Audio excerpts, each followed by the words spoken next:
را با خدای خود به تنهایی سحر کردم.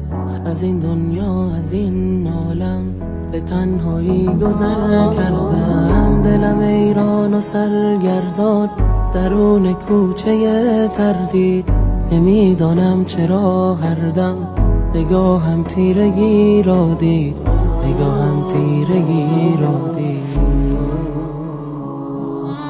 یکی باید به من گوید کجای زندگی هستم و هر دم یاد من آرد چه عهدی با تو من بستم. دل غمگین و شیدایم میان غصه تنها شد که ناگه برق امیدی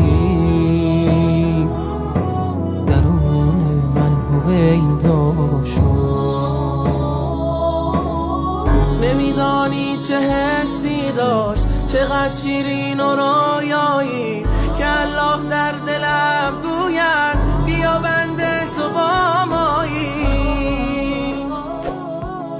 نمیدانی چه حسی داشت، چقدر شیرین و رویایی که الله در دلم گوید بیا بنده تو با مایی. دلم لرزید از این شوق، نفهمیدم کجایم من، منی که پرز تقصیرم به سوی تو بیایم من، به سوی تو بیایم من.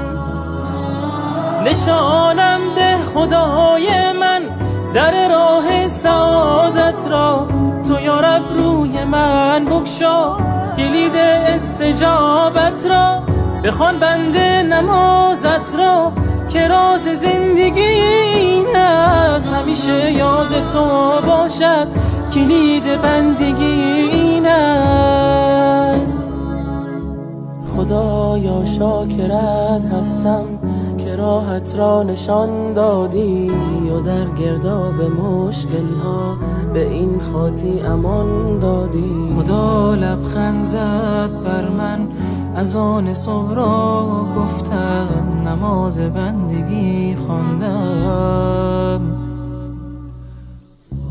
سیاهی ها دل خفتم.